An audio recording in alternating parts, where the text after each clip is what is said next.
Oof. It didn't take long, but James Gunn has successfully killed Superman Legacy and essentially his version of the DC Universe.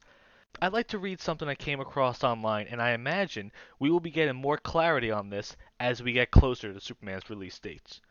James Gunn confirms that the Velma he wrote for Scooby-Doo was LGBT and vows that his DCU will be full of non-heterosexual or non-conforming gender protagonists, and not in supporting roles as it has been done so far.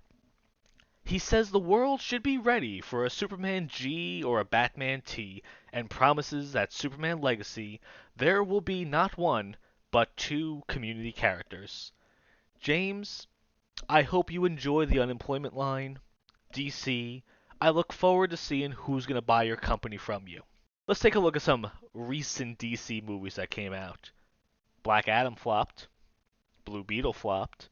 Shazam 2 flopped. The Flash flopped. Aquaman 2 was gonna flop. The Joker 2 looks dumb. Gotham Knights is canceled. Superman and Lois is on its final season. And your DC comics are in the toilet.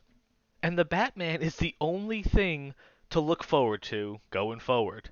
And ironically, the most profitable movie you guys made all year was Batgirl, because you canceled it and got the tax write-off for it. And there is no doubt in my mind that that movie would have flopped just like the rest of them. Now, at first, I was thinking that James Gunn just simply doesn't get it. But obviously, DC is signed off on his choices, so they don't get it either. And there isn't a single product right now that is thriving from its diversity and sexual inclusion. Hollywood is flopping. Simply because of woke, which I define as including diversity to push a product and then using that diversity as a shield to ward off criticism. And this really reminds me of the Rachel Zegler incident with Snow White, where she couldn't keep her mouth shut. If she didn't say anything, the movie would have came out, it would have flopped, and that would have been it. But now that she's constantly talking about it, the movie is now delayed another year, and hundreds of millions of dollars are going to be spent on reshoots, and it's going to lose even more money in the theaters when it comes out next year. So if James Gunn would just shut his mouth, Superman Legacy would have came out.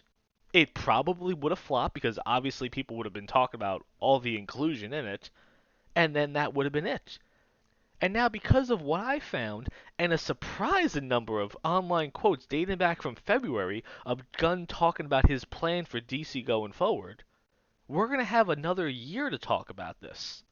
And it's going to make the movie flop even more. So, what do you guys think about this? Do you think James Gunn has killed his movie? Do you think we need to bring back Zack Snyder? And do you think this movie's even going to make it to theaters at this point?